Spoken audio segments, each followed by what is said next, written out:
코로나19로 시작된 항공업 불황이 이제는 저가 항공사의 생존을 위협하는 단계까지 발전했습니다. 그래서 오늘은 항공업이 앞으로 돌파구를 마련할 수 있을지 알아보는 시간을 갖도록 하겠습니다. 황영식 세종대 경영학과 교수 나오셨습니다. 안녕하십니까? 안녕하십니까?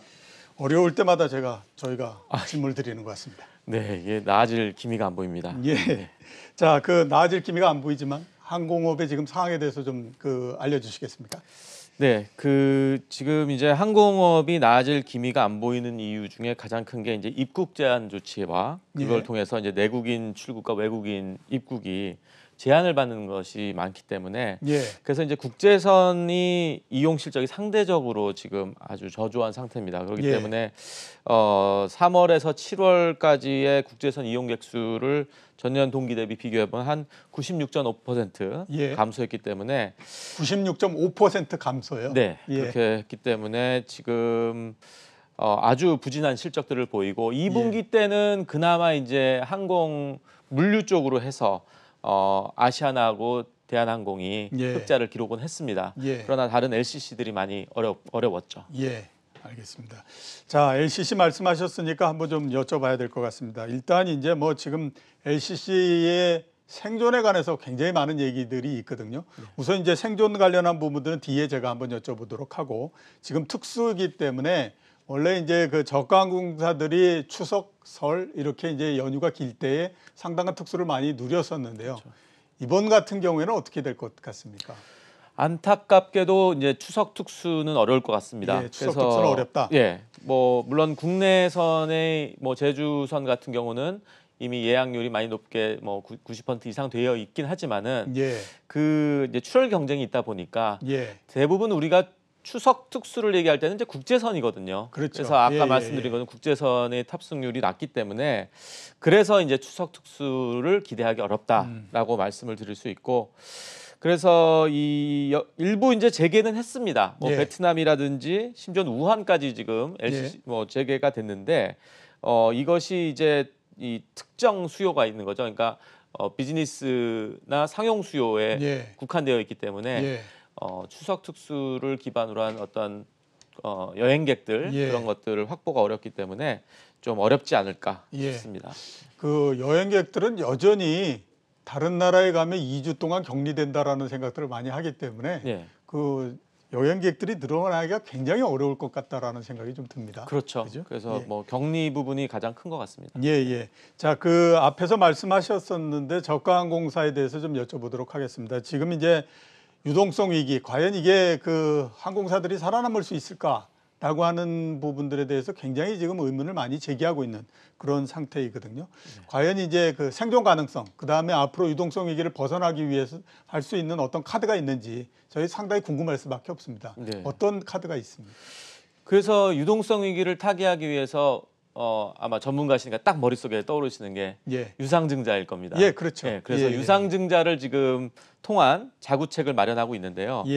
근데 이게 녹록치 않은 게 이제 티웨이 항공 같은 경우 지금 720억 원 정도 규모로 유상증자를 추진하고 있습니다. 그래서 일반 공모 방식이고 한 보통주 4,500만 주를 신주 발행을 하는데 이것이 과연 흥행에 성공할 것인가가 관건입니다. 이미 7월 29일 몇 달 전에 한번 했었어요. 500억 원 정도 규모로 했는데 청약 참여율이 높지 않았기 때문에 이게 무산됐습니다. 그래서 다시 한번 재도전하는 거고요.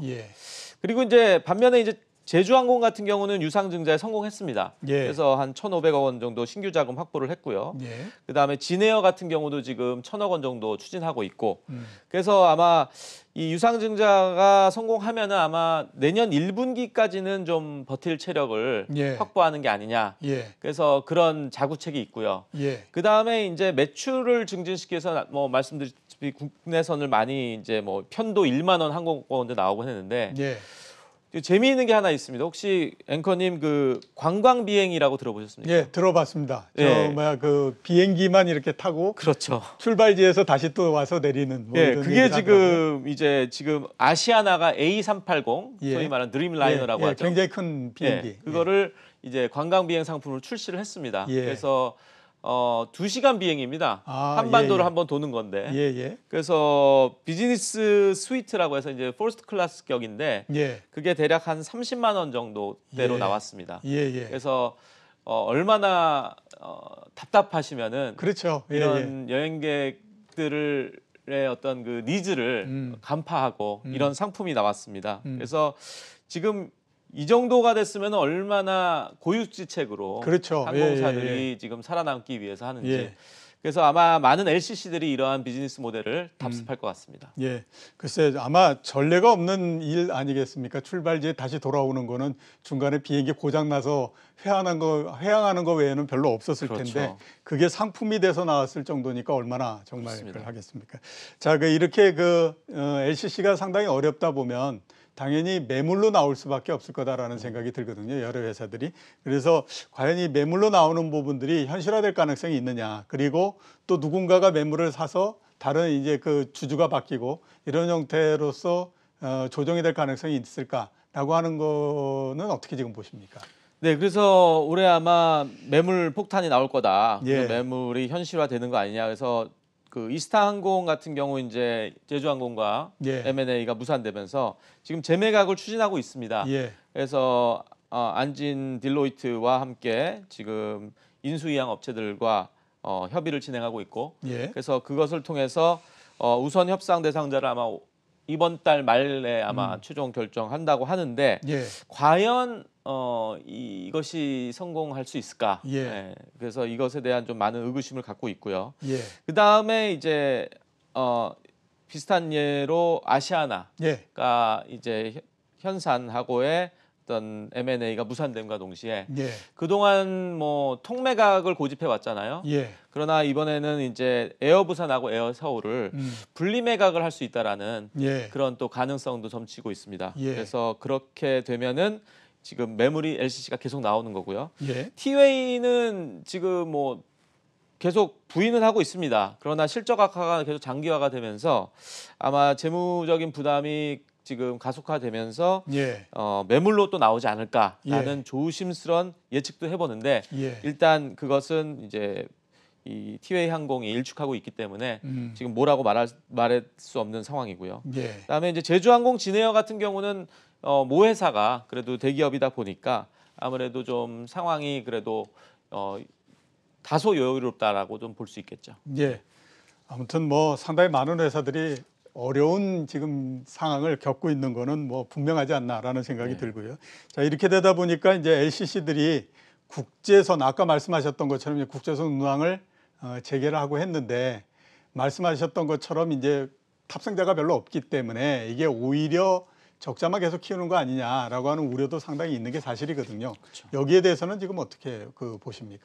그래서 뭐 국제선을 재개한다 해도 예. 이것이 이제 가장 중요하게 볼 게 이제 손익분기점입니다. 그렇죠. 손익분기점이 탑승률이 한 70%가 되었을 때 예. 되는데 현재 뭐 대형 항공사들이라든지 항공사들의 평균 탑승률을 보면 한 31%이기 때문에 예. 비행기를 띄우고 영업을 재개를 한다 해도 영업이익이 날 수가 없는 그런 예. 구조입니다. 예. 그렇기 때문에 더 많은 모객 행위를 해야 되는 상황이지만 예.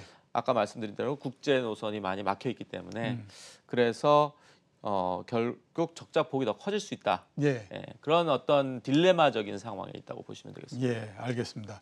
자, 조정에 대해서 좀 여쭤보도록 하겠습니다. 아까 제가 두 개를 여쭤보고 싶었었는데 아시아나 매각하고 대한항공 구조조정 어떻게 되고 있는지. 아시아나는 아까 잠깐 말씀을 하시기는 하셨었습니다. 통매각 대신에 이번에는 이제 잘라서 매각 이렇게 그걸 하는데 과연 이제 새로 주자가 나오고 이렇게 될 수 있을까요? 어떻게 지금 보십니까?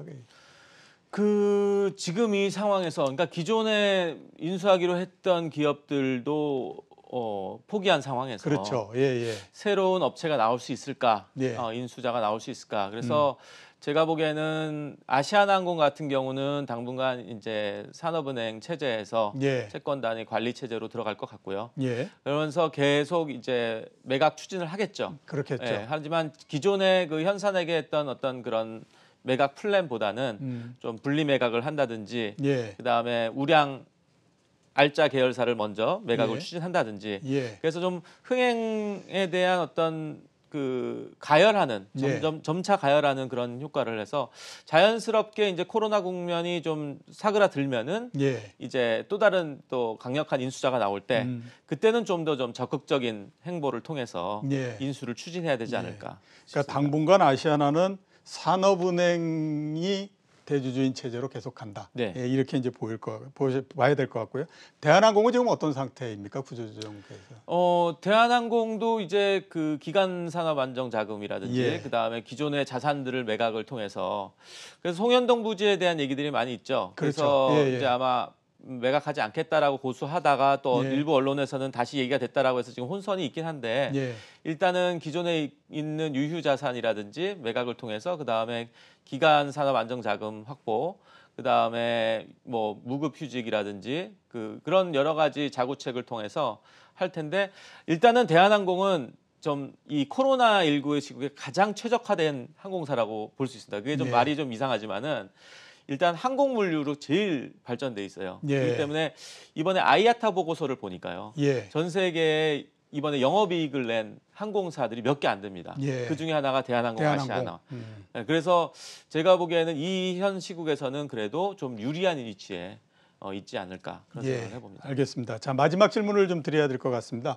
항공업 전망에 대해서는 어떻게 보십니까? 특히 하반기 연말까지. 네, 그래서 아까 뭐 유동성 위기 말씀드렸는데 이제 한신평에서 지금 보고서를 보니까 예. 순차입금 규모가 가장 증가한 업종들을 몇 군데 발표를 했어요. 예. 뭐 자동차 부품이라든지 정유라든지 그 중에 하나가 이제 항공업이었습니다. 예. 그래서 지금 신용 등급이 좀 민감할 수 있는 게 예. 투자자들이 유동성 위기가 있다고 생각하면 신용 등급 하락을 통해서 그렇죠. 예. 대출금을 다시 받기 위한 그러면서 다시 더 어려워지는 상황이 되기 때문에 예. 어떤 항공업이 계속 자구책 마련을 하는 것을 또 보여줘야 될 것 같아요. 그 대외적인 그렇죠. 신뢰를 예, 확보를 예. 해야 되고 그래서 아까 말씀드린 유상증자라든지 사업부 매각이라든지 아니면 또 인건비 감축이라든지 그래서 새로운 상품을 개발한다든지 그런 예. 모습을 보면서 우리 아직 계속 살아나고 있다. 음. 그래서 이번 올해를 잘 버텨야 될 것 같다는 예. 그런 생각을 해봅니다. 알겠습니다. 시장의 신뢰를 먼저 확보하는 것이 가장 중요하다. 네. 이렇게 이제 정리를 해볼 수 있을 것 같습니다. 오늘 나와주셔서 대단히 감사합니다. 네, 감사합니다. 예, 지금까지 황용식 세종대 경영학과 교수셨습니다. 예.